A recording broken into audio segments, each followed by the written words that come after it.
الرجیم بسم اللہ الرحمن الرحیم نحمدہ ونصلی ونسلم علی رسولہ الکریم اما بعد فاعوذ باللہ من الشیطان الرجیم بسم اللہ الرحمن الرحیم۔ آپ میرے ساتھ مل کر پڑھیے گا، رب یسر ربی یسر رب یسر ولا تعسر ولا ولا تعسر تعسر وتمم بالخیر وتمم وتمم بالخير بالخير وبک نستعین وبك نستعين وبک بك نفتتح نستعين وبک نفتتح وبك وبك نفتتح یا فتاح نفتتح يا يا فتاح ربنا ربنا ربنا یسر لنا يسر يسر لنا لنا ولا تعسر لنا ولا ولا تعسر تعسر لنا لنا هذا الكتاب۔ هذا الكتاب. هذا الكتاب. أعوذ بالله من الشيطان الرجيم، أعوذ بالله من الشيطان الرجيم. بسم الله الرحمن الرحيم، بسم الله الرحمن الرحيم.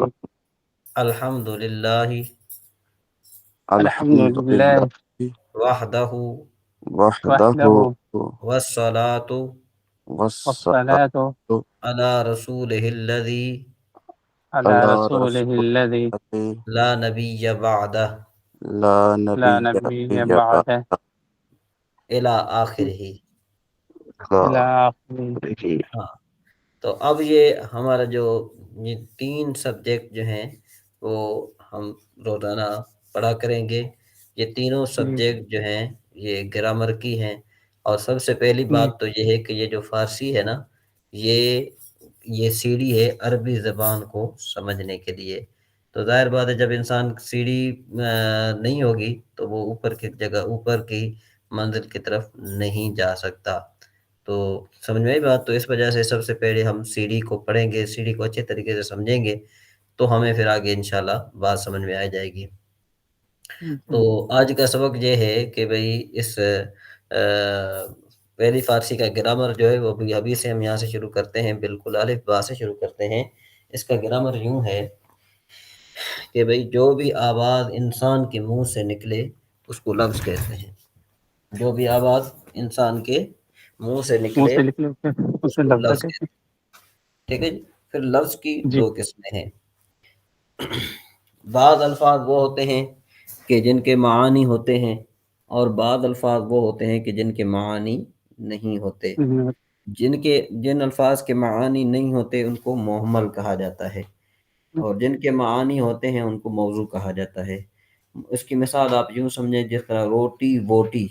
اب دیکھو روٹی کا تو معنی ہے لیکن ووٹی کا معنی نہیں ہے، سمجھ میں آئی بات؟ تو ووٹی معنی جو ہے نا یہ محمل لفظ ہے، ٹھیک ہے جی۔ اس طریقے سے جو ہے نا کیا ہے کہ دودھ شود، چائے شائے وغیرہ وغیرہ جو بھی جو ہے نا آپ کر لیں، تو جو یہ جو الفاظ ہیں یہ غیر معنی والے الفاظ ہیں۔ تو اس کے بعد جس لفظ کا معنی ہوتا ہے اس کو موضوع کہتے ہیں، اور موضوع کی پھر 2 قسمیں ہیں۔ نمبر 1 مفرد، نمبر 2 مرکب۔ مفرد اس لفظ کو کہتے ہیں کہ جو ایک معنی پر دلالت کرے، اور مرکب اس لفظ کو کہتے ہیں کہ جو ایک سے زائد معنی پر دلالت کرے، جس طرح نام خدا مانے خدا کا نام۔ پھر مفرد کی 3 قسمیں ہیں، اسم، فعل، حرف۔ یہ سمپل تعریف اسم اس کو کہتے ہیں کہ جو کسی کا نام ہو، جیسے کہ بھئی اسلم، زید وغیرہ، ٹھیک ہے جی، اسلم زید وغیرہ۔ اور فعل اس کو کہتے ہیں جس سے کوئی کام سمجھ میں آئے، جیسے کردن مانے کرنا، کرنا وغیرہ ہیں۔ اور اسی طریقے سے جو ہے نا ہم حرف اس کو کہتے ہیں کہ جو نہ کسی کا نام ہو اور نہ اس سے کوئی کام سمجھ میں آئے، جس طرح در مانے میں وغیرہ۔ تو اس کے بعد پھر مرکب کی 2 قسمیں، وہ انشاءاللہ ہم کل پڑھیں گے۔ یہ صرف آپ کو میں نے تھوڑی یعنی اس کی تعریف سمجھا دی، ٹھیک ہے جی۔ اس کے بعد ہے اب ہم نے اس کو پڑھنا ہے۔ خدا کا معنی ہوتا ہے خدا۔ دیکھو نا یہ وہ الفاظ انہوں نے استعمال کیے کہ جو اردو میں استعمال کیے جاتے ہیں، جو اردو میں استعمال کیے جاتے ہیں نا، یہ الفاظ وہی ہے، ٹھیک ہے نا۔ خدا مانے خدا،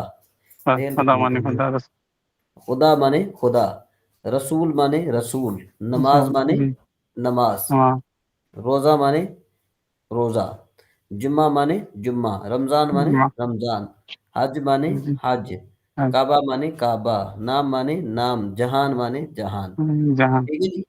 تو اب یہ تو مرکب ہے نا اس کی اب یہ بیان کرنے کو میں نے بتایا تھا نا کہ جو ایک دو یا یہ دو سے مفرد ہے. زائد معنی جی جی برقرار کرے اس کو مرکب کہتے ہیں. تو مرکب مرکب کی کریں. دو قسمیں، مرکب اضافی، مرکب توصیفی. مرکب اضافی اس کو کہتے ہیں کہ جس کی پہلی جز مضاف دوسری جز مضاف الیہ ہو، جس کی ایک جز مضاف دوسری جز کیا ہو، مضاف الیہ ہو. داخل ہے. ٹھیک ہے؟ تو اب یہ پہلی جز مضاف اور دوسری جز مضاف الیہ، تو اس کے بارے میں یہاں پر یہ بات کر رہے ہیں. یہ اب مرکبات اضافی شروع ہو رہے ہیں. ٹھیک ہے جی. تو اس کی مثال دیتے نام خدا. اور یاد رکھو جی کہ فارسی میں جو مضاف الیہ ہوتا ہے اس کا معنی بعد میں کیا جاتا ہے. جو مضاف الیہ ہوتا ہے نا اس کا معنی کیا کیا جاتا ہے، بعد میں کیا جاتا بعد ہے. میں اور جو مضاف ہوتا ہے اس کا معنی پہلے، اس کا معنی کیا کیا جاتا ہے، سوری مضاف پہلے الیہ کا معنی پہلے کیا جاتا ہے اور مضاف کا معنی جو ہوتا ہے وہ بعد میں کیا بعد میں جاتا ہے. تو معنی کیا بنے گا، نام جہاں، نام خدا کا معنی کیا بنے گا، نام خدا میں خدا مضاف الیہ ہے. خدا کیا ہے، داخل ہے. ہاں خدا مضاف الیہ ہے. ٹھیک ہے جی. خدا کیا ہے، مضاف الیہ ہے. تو اب جی خدا جو ہے نا مضاف الیہ ہے، تو اس کا معنی ہم پہلے کریں گے. کیسے کریں گے، خدا کا نام، یعنی خدا مضاف کا کا نام. معنی بعد میں کریں گے. جہاں خدا جہان کا معنی کیا کریں گے، خدا جہاں کا، جہان کا معنی کیا، جہاں کا جہان کا خدا. جی اب یہ اب آپ خود پر کریں گے نا. رسول خدا کا معنی کیا کریں گے، خدا کا خدا رسول. کے رسول. خدا کا رسول یا خدا کے رسول خدا جو بھی. ہاں. خدا کی نماز جمعہ مانے، جمعہ کی نماز. جمعہ کی نماز. ہاں روزہ جمعہ کی رمضان نماز. مانے، روزہ رمضان مانے، رمضان کا روزہ ہے. ہاں حج کعبہ مانے، رمضان. کعبہ کا حج. جی کعبہ کا کعبہ حج. کا ہے. جی بولیے نا، ابھی جی بولنا پڑے گا آپ کو، اب بولتے جائیے گا. جی میں جی صرف آپ کو یہ مفردات کے معنی بتاؤں گا، پھر آپ بولیں گے. آپ جی جی صبح، صبح مانے صبح، صبح مانے صبح. صبح. شام مانے شام. روز مانے شام. دن. روز مانے دن. دن. روز مانے دن. روز مانے دن. شب مانے، شام. شب شام. مانے سب رات. مانے شب رات. مانے رات. رات. سب رات. مانے شب مانے رات. ماہ رات. مانے مہینہ. ماہ مانے ماہ مانے مہینہ. ماہ مانے سال مہینہ. مانے سال. وقت مانے وقت. سلمہ. راہ مانے راستہ. راہ مانے راستہ. راہ مانے راستہ. راہ مانے راستہ. راستہ. بہشت مانے جنت. بہشت مانے بہشت مانے جنت. بہشت دوزخ مانے مانے جنت. دوزخ. عذاب مانے عذاب. ثواب مانے ثواب. پیدائش مانے پیدا ہونا. وفات وفات. مانے مرنا. اچھا وفات مانے میری مرنا. بات تو یہ ہے نا کہ میں نے اس کے معانی بھی لکھ رکھے ہیں، وہ بھی جی وہ جی بھی میں آپ کی طرف بھیج دوں گا. جی ٹھیک ہے نا. ٹھیک ہے. ہاں. نماز صبح کا معنی کیا بن جائے گا، سید طاہر صاحب بولیے. صبح کی صبح کی نماز. نماز. ہاں. وقت شام. شام کا وقت ہے. ہاں. شب شام کا ماہ. وقت. رات. مہینے کی رات. مہینے کی رات. مہینے کی ہاں. رات. سال وفات مرنے کا سال. روز پیدائش پیدا ہونے کا دن. نماز پیدا ہونے راہ کی. بہشت. بہشت کا راستہ یعنی جنت کا راستہ. عذاب دوزخ مانے دوزخ کا عذاب. ثواب حج مانے حج کا حج ثواب. کا ثواب. ٹھیک ہے نا جی. ہاں.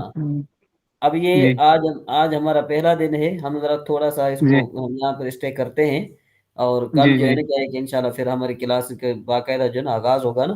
تو آج تو ہم صرف جی جو ہے جی نا کیا ہے کہ ایک لحاظ سے ابتدا کر رہے ہیں، اس وجہ سے ہم جی زیادہ وہ زور نہیں لگا رہے. ٹھیک ہے جی. جی جی ہاں. تو یہ جو چیز ہے نا یہ بہت آسان چیزیں ہیں. اللہ تبارک جی و تعالیٰ آپ کو انشاءاللہ نصیب کر فرمائے گا. آگے ہے یہ صرف جی بہائی. صرف جی بہائی. صرف بہائی جو ہے نا یہ دیکھو. بھیجی دی آپ نے، کہتے ہیں یہ کتاب بھیج دی. کتاب ہمیں گروپ بنا دینا، گروپ بنا لیں کہ اس میں نا یہ کتاب ہمیں سینڈ کر دیں PDF. وہ گروپ بنا ہوا ہے، آپ کو میں شامل کر دیتا ہوں اس میں سید طاہر صاحب. ٹھیک ہے. ہاں گروپ بنا ہوا ہے، میں آپ کو جو کر دیتا ہوں. ٹھیک ہے نا جی. ٹھیک ہے. اچھا جی. کہتے ہیں کہ جی یہ کلمات لغت عرب برسے قسم است، کہ یہ میں نے آپ کو بتا دیا کہ جو بھی آواز انسان کے منہ سے نکلے اس کو لفظ کہتے ہیں. لفظ کی 2 قسمیں، موضوع محمل. موضوع کی 2 قسمیں مفرد، پھر مفرد کی 3 قسمیں اسم فعل حرف.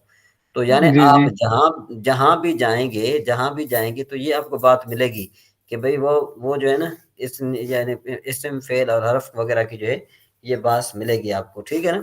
جی تو اس کی بھی PDF میں نے تیار کر کے رکھی ہے. انشاءاللہ وہ بھی میں آپ کی طرف یہ سینڈ کر کے جو ہے نا کیا ہے کہ بھیجوں گا. کیونکہ اس دن جب جی کلاس ہونی تھی نا، پیر والے دن ہونی تھی نا میرے خیال ہے کلاس، جی تو اس جی دن میں نے بہت بڑی محنت کی تھی کہ میں نے کہا کہ ان کے لیکچرز وغیرہ جو ہے وہ میں لکھ لوں.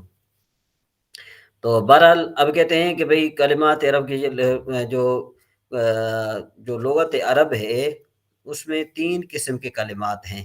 نمبر 1 اسم، فعل، حرف.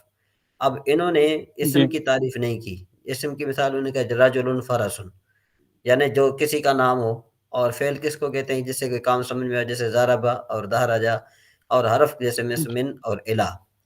اس کے بعد پھر جو ہے نا کیا ہے کہ اسم کی 3 قسمیں انہوں نے بیان کی. تو بھئی اسم کی جی 3 قسمیں ہیں، ثلاثی، رباعی، خماسی.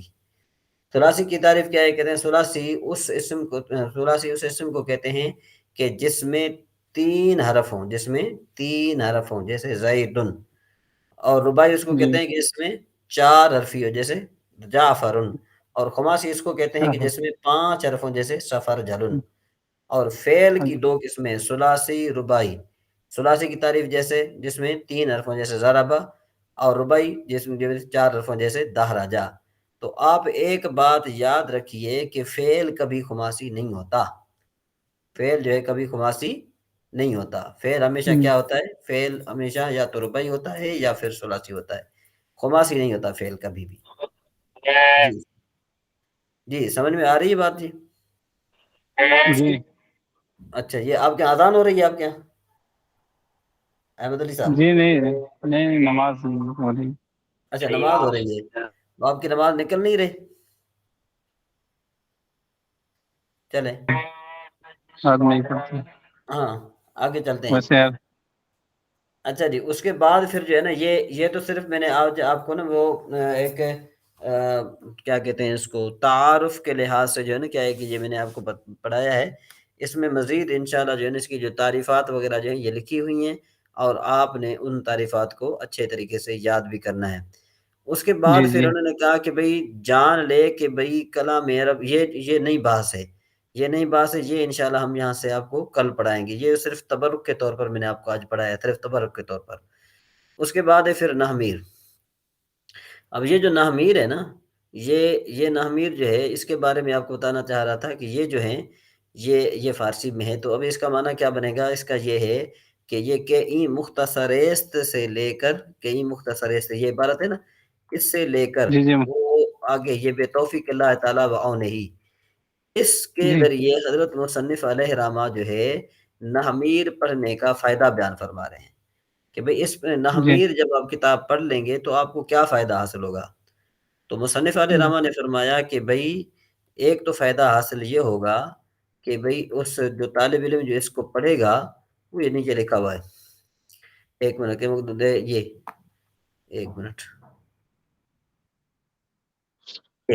نمبر ایک کیا ہے کہ بھئی عربی زبان کی ترکیب کا طریقہ اس کو معلوم ہو جائے گا. وہ یہ لکھا ہوا ہے ترکیب عربی رعنمایت، کہ بھئی وہ عربی زبان کی ترکیب کو آسانی کے ساتھ سیکھ لے گا.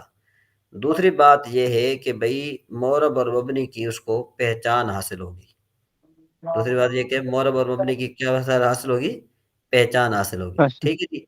اور تیسرا فائدہ یہ ہے کہ بھئی عربی عبارت کو پڑھنے کا ملکہ پیدا حاصل ہوگا، یعنی عربی عبارت کو بغیر اعراب کے پڑھ لے گا.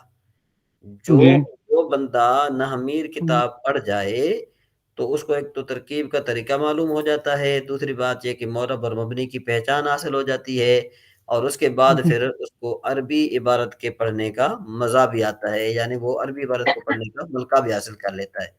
لیکن کہتے ہیں اس کے لیے 3 شرطیں ہیں. پہلی شرط یہ ہے کہ بھئی اس کے کلام عرب کے جو مفردات ہیں نا وہ اس کو یاد ہو.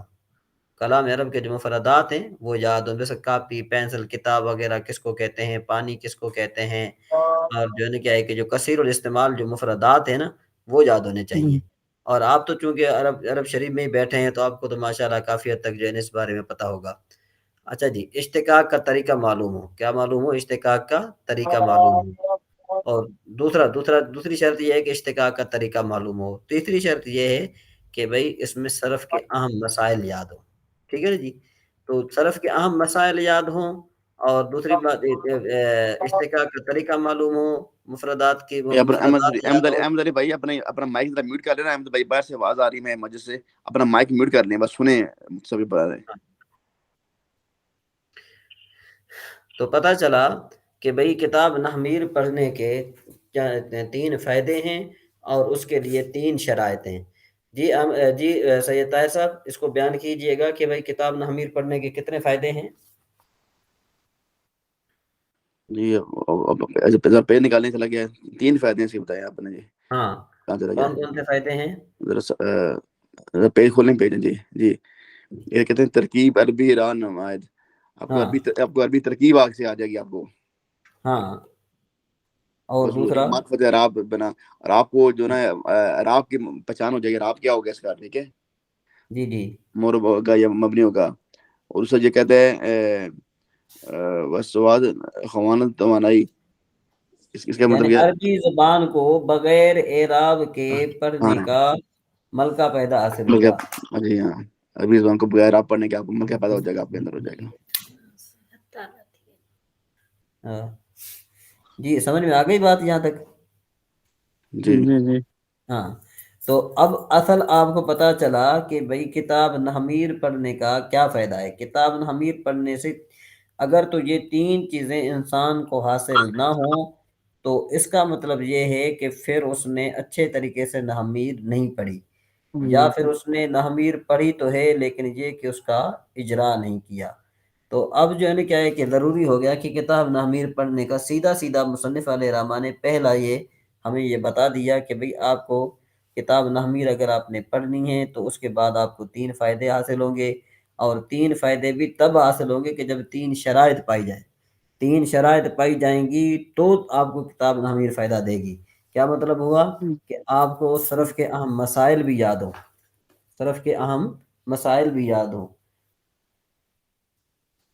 طرف کے اہم مسائل بھی یاد ہوں, تب جا کر آپ جو ہے نا کیا ہے کہ کسی نتیجے پر پہنچ سکتے ہیں. تو سب سے پہلی تو صرف کیوں پڑھائی جاتی ہے؟ صرف اس لیے تو پڑھائی جاتی ہے کیونکہ وہ سب علوم کی ماں ہے, اور سب علوم کی ماں ہے, اس وجہ سے جو ہے نا کیا ہے کہ وہ پڑھائی جاتی ہے. تو اس کے بعد پھر جو ہے نحو پڑھائی جاتی ہے, اور نحو بھی کیونکہ ریلیٹڈ ہے صرف سے, تو اس وجہ سے یہ دونوں علوم حاصل کرنے کے لیے ہمیں بہت اشد محنت کرنے کی ضرورت ہوتی ہے, بہت سخت محنت کرنے کی جو ہے نا کیا ہے کہ ضرورت ہوتی ہے. تو آج ہمارا جو سبق ہے نا وہ تو میں بالکل ایک ابتداءً میں نے یہ ایک تبرک کے طور پر جو ہے نا میں نے آپ کے سامنے پیش کر دیا ہے, زیادہ میں نے اس کو وضاحت جو ہے نا وہ اس میں لکھی ہے. تو کل ہمارا سبق دوبارہ یہاں سے شروع ہوگا, کل ہمارا سبق جو ہے نا کیا ہے کہ دوبارہ یہاں سے شروع ہوگا, اور دوبارہ جو ہے نا ہم اس کو اچھے طریقے سے جو ہے وہ پڑھیں گے.